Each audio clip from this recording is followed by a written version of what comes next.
Do you believe that creating music in a different cultural or linguistic context challenges the religious boundaries of your faith? If so, how do you reconcile these aspects of your identity? Honestly, what I think is it's two different things. Music is music, and of course, your religious belief is your religious belief. I think music is something when someone like me does music, okay, who comes with a religious background, of course.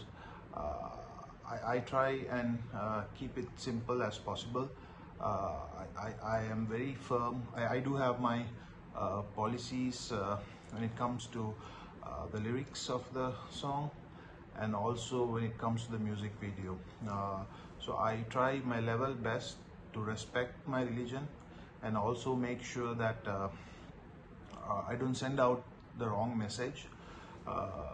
So I think respecting one's passion is one thing. You like the song, you like the song. You don't like, then it's up to you. So I try not to mix both of them. So because of that reason, it has been easy for me to balance between both. Have you faced any backlash from within the Muslim community regarding your choice to engage with predominantly Sinhalese cultural elements? How do you address such internal criticism?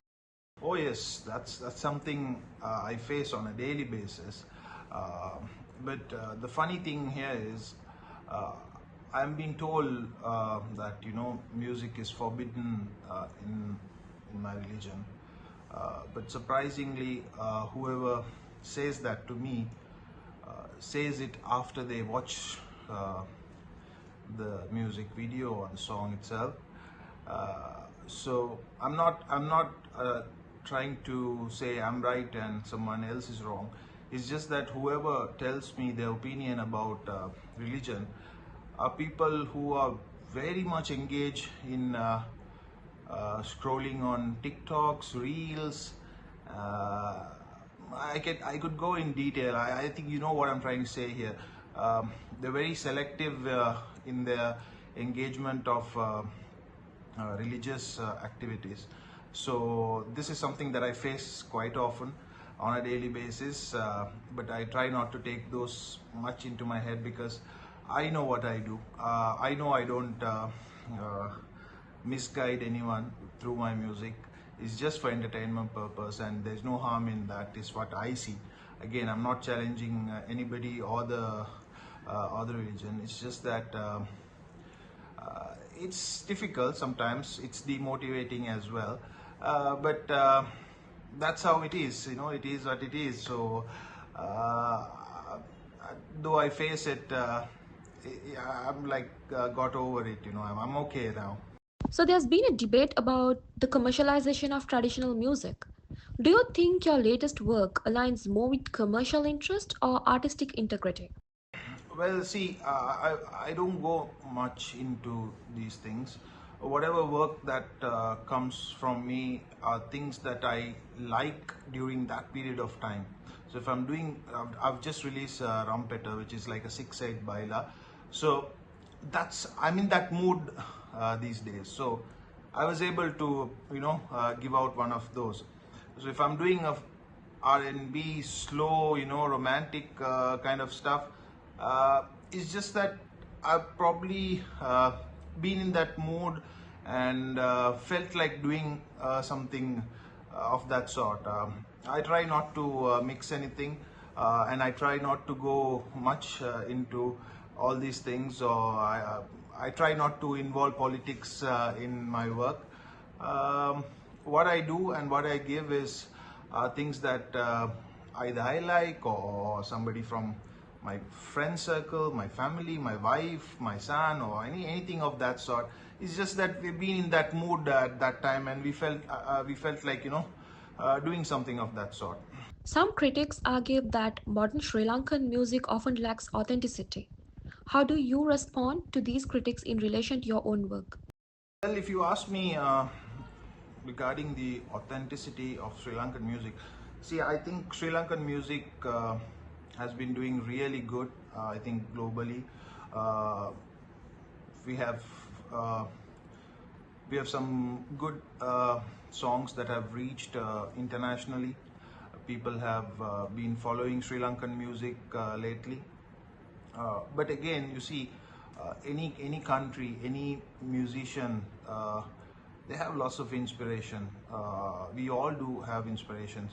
For example, Rampate was inspired by from the movie Beast, and this song is like widely accepted and loved by millions of people. And my wife and my son, they're one of them. They're big fan of this song. They always play this and have a nice time at home. So that was an inspiration, and I tried to do something similar to that. And see, likewise, I don't say everybody does this, but most of the artists have inspirations. They pick things from here and there and then try to yeah, involve that into their work. So that's what I've done as well, and I'm not the only one who does this. Big names do these as well. Yeah, so that's how it is. Well, in terms of critics, like I said earlier, that's something that I don't take it to my head much, because I know it's a very simple formula. You like the song, you like it. You don't like it, then you don't like it. So either way, as an artist, you have to accept either one of them and go forward. Planning to release that very soon, but not right now. I'll give it some time for people to watch Rampate and enjoy that vibe for some time before I put this out. So I've got lots of things in the pipeline, but the next to come out is Obe Adare, which will be very soon. In light of increasing digitalization and the rise of social media, do you think the pressure to conform to trending topics or styles has affected the authenticity of your music? See, back in the day, we were musicians, or we were artists from the time where there was no digitalization. We used to record our songs and then hand them over to the radio stations. When we do a music video, we have it copied into this big beta tape and then give them to the TV stations. There were very little artists who were out there, even though there was lots of talents who were struggling to come out there. There were very few who were out there already in the market.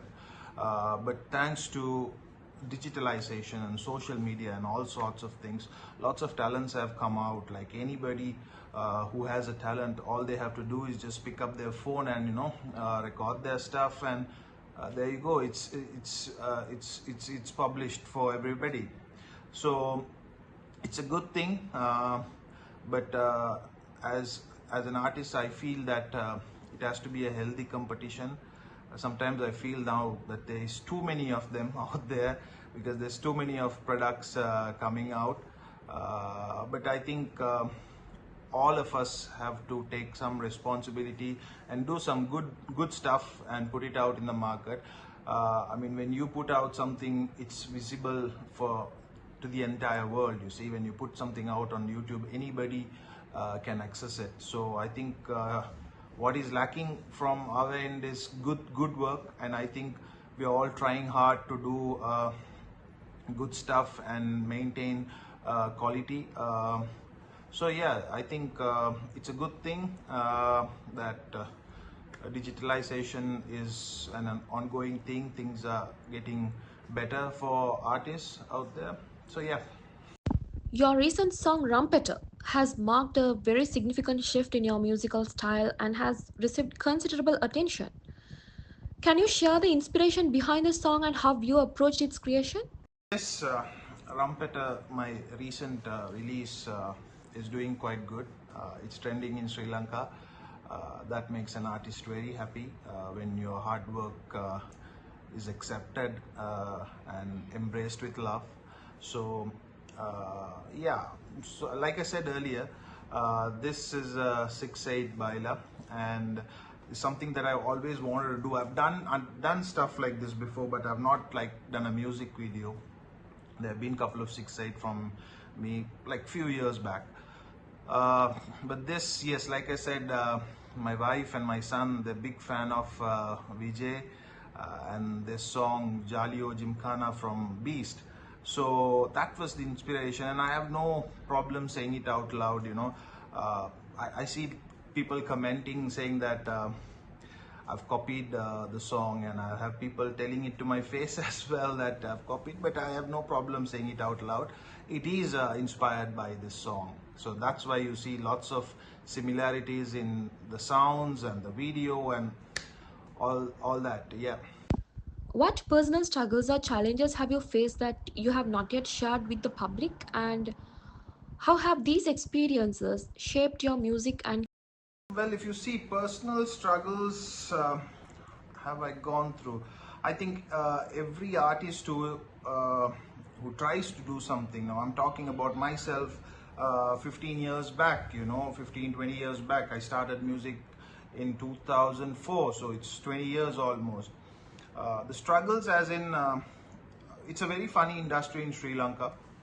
Nobody wants to help anybody, and there is this set of mafias from then till now who try to control the music industry. They try to control uh, who should do good and not. And there are artists in Sri Lanka, or the mafia, or whoever. There are these people who never gives any new talent a chance. I'm not going to mention names. You can go back and uh, have a research to yourself. Um, there are these artists who wait till somebody gets popular and then approach them to feature in their songs, but they have never given any new artists a place in the field. So likewise, there are few people who try to control, who think they are the best, but honestly I think there are much more talents out there. It's just that they have the struggle to come out financially, and all those things. So I think every artist has faced this. I faced this as well. But now, honestly, it doesn't matter to me.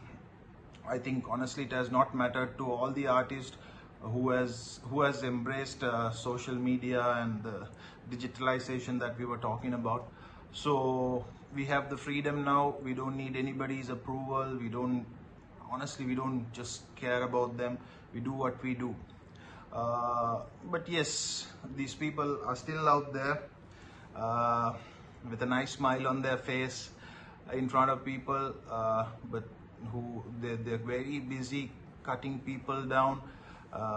So all I can say is God bless them. what are your thoughts on the notion that many successful artists, including yourself, become disconnected from their roots once they achieve fame? How do you ensure that you stay true to your origins?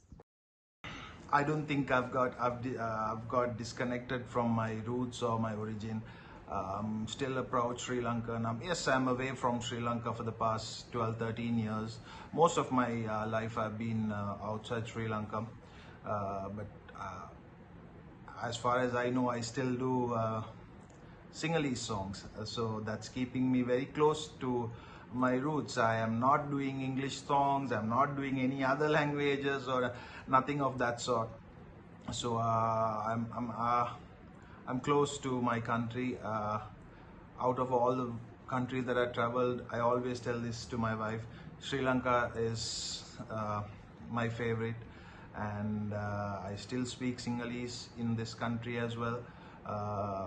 Even with my friends and family, I've not got disconnected, but I can't vouch for others. But myself, yes, I'm someone who still visits Sri Lanka at least twice a year. My parents are still there. My sibling is in Sri Lanka, so I've definitely not got disconnected from my roots. I'm very much in touch. Some argue that contemporary musicians rely heavily on autotune and digital effects, potentially compromising their vocal authenticity. So, in this case, how do you respond to concerns about the overuse of technology in music production? Like we all know, auto tune is something used by artists to keep it simple. I mean, artists who can't sing. But in the recent past, auto-tuned voice too has become like a trend people seem to like. Again, like I said, this all falls into that two simple formulas of whether liking it or not liking it. So end of the day, we do music for you guys. I mean, if you like it, then there is no argument about it, you know. So I think auto tune or not, I mean, an artist trying to do their work in different ways, trying to experiment, is to be respected, I guess. Uh, but yes, I am against of an artist only using auto tune just to survive in the industry. No, but auto tune as an experiment where it's needed, and I think that is all right, but not 100%. I try not to use auto tune. I'm sure you don't hear auto tune in my songs, but yeah, that's it. With the rise of social media, some artists are accused of prioritizing online fame over their craft. How do you balance the demands of maintaining a social media presence with creating meaningful music? Yeah, actually, social media is a funny thing. I get what you're asking me. Um, there are people who are very popular on social media and known for their styles and the pictures and the places they go than the actual music, than the actual identity of that person. Again, it's a funny thing. Who are we to comment on that? As far as you know, the audience like it, they respond to it, and we we try and give what you guys want. We try and give what you guys want to hear. So yeah, I personally know a lot of people who are very popular for their pictures than the actual music. But again, social media is a funny thing. There's a speculation that some musicians collaborate with high profile artists or producers purely for commercial gain. How do you ensure that your collaborations are driven by genuine artistic interest rather than business motives? Some artists, or like most of them, they prefer to collaborate with high profile artists. There is two things, or like two ways you can look at it. Now the collaborations I've done are mostly with my friends. I've not gone seeking for high profile. uh, no. So, but yeah, there are people who does that. Uh, but I try not to do that. The only time I try to collaborate with someone uh, present in the market was when I did the South Indian song Valke Porile, where I had to approach Shweta Mohan from South India, who is a popular singer. I had to do that because that was like I was trying to step into the Indian industry, and I needed that push. I don't see it wrong. So that was probably the only time I would have approached someone in high profile. Other than that, just to gain popularity or just to gain views, there are lots of things that I don't do. Like I said previously, I do have my policies and protocols, you know. A few things is I try not to misguide anyone through my lyrics. I don't sell flesh for views and popularity. That thing I'm very particular about. Whoever has worked with me, the music directors, the video directors, they know this. The first thing that I say, I say no showing of flesh, no this, no that, no all those things I say. Sometimes it annoys them, but that's a set of rules that I follow since the time I started music. Yeah, so there are people, of course, in the industry. They have their reasons to collaborate with high profile artists. I'll only speak to myself, so this is the only time that I think I've approached someone of a high profile caliber. That was because I was getting into the Indian industry. Other than that, whoever I've worked with, collaborated with, are all my friends and the people that I've been knowing for 25, 30 years probably. how have you found support from the music industry as you progressed in your career? Support from the music industry is like the last thing an artist should expect. Uh, None of the artists uh, like want to come forward to support anything. They're very much focused in their own stuff, and there's no harm in that. In terms of my music, I have few people who by default would always come forward to support. To name a few, I would say Iraj. He comes forward to support every time I do something. Uh, Lahiru Mudalige is another very good friend of mine that I've known him for almost 20 years. He comes forward to support and share whatever I do. And the other would be Ashan Fernando, the musician. These are few people that I could name who always come forward to support when I do something. Either it's because of the product itself or either it's because of me. Either way, they come forward to support. But the rest of them, no, they just give a blind eye. They probably just don't want to see something in the trending list other than their songs, which is again not healthy. So I think that's probably one of the reasons why we are finding it difficult to sustain in the international market, is because of all this politics happening. uh, but it has not affected me much because I don't live in Sri Lanka. So, but I have known these things happening back home when I used to live in Sri Lanka. So, yeah, again, competition should be there, but the healthy one only.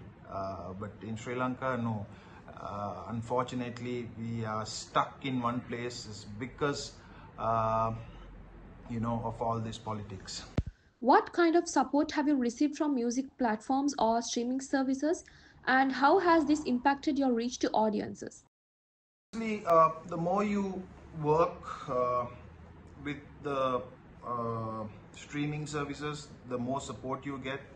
I've recently signed up with a company called Bonfire in Sri Lanka, who handles and takes care of all my audio distribution, my video claims, and basically they take care of everything. All I have to do is just record a song and just send it over to them, and they do the rest. And yes, they've been very helpful. Streaming services have been very helpful.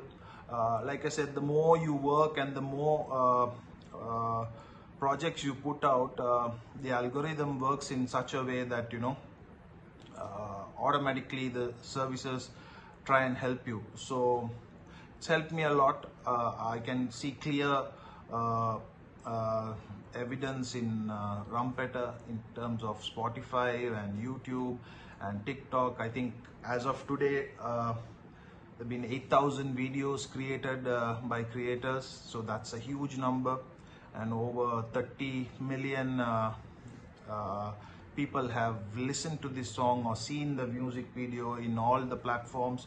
So this is big. This is quite big for me personally.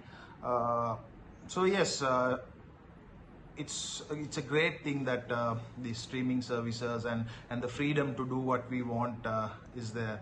So all I can say is to young artists, do good stuff, and you will shine one day. So, in your recent music video, Ahmed also played a role, right?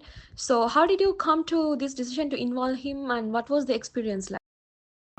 Ahmad, my son, has been always complaining every time he sees one of my music videos on TV, and he complains saying why he's not there. Most of them were created even before he was born, but yet he has this question why he wasn't there. But honestly, on Rampate sets, it was not planned. It was not at all planned. I was shooting, and then he came. He visited me with his mother to see the shoot, and it was just randomly decided on the spot. So my wife and I, we just thought, why not include him in the video for a small part, so that that will be some kind of memory for him when he grows up. So that's how it happened. It just spontaneously happened that day on the set. It was never planned or anything of that sort. Even if you see his costumes, it has nothing to do with the costumes that we were wearing. We were wearing all sarongs and shirt, and this fellow was in his shorts and t-shirt, you know. So it was not planned. It was on that day. It just happened there, and I'm glad he was part of it. It's just going to give him some great memories when he grow up. What was it like balancing your role as a parent and an artist in this project? Did the experience change your perspective on your work or family life?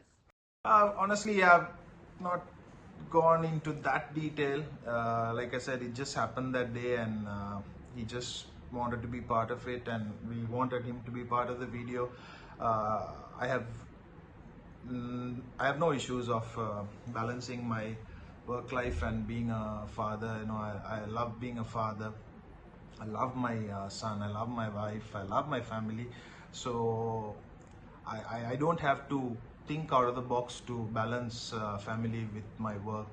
It just happens because when you love something, it happens. You love your passion, it happens. You love your family, it happens. So I've not gone into that detail. Like I said, it just happens. Thank you, Voice International, and thanks to Bishma for approaching me for this lovely Q&A. It's been a while. Some proper questions were asked at me instead of the typical questions asked at an interview. So uh, I loved answering all of them. Thank you so much again, and all the very best to you, Vishma, and also Voice International. Thank you. Thank you, Voice International, and thanks to Bishma for approaching me for this lovely Q&A.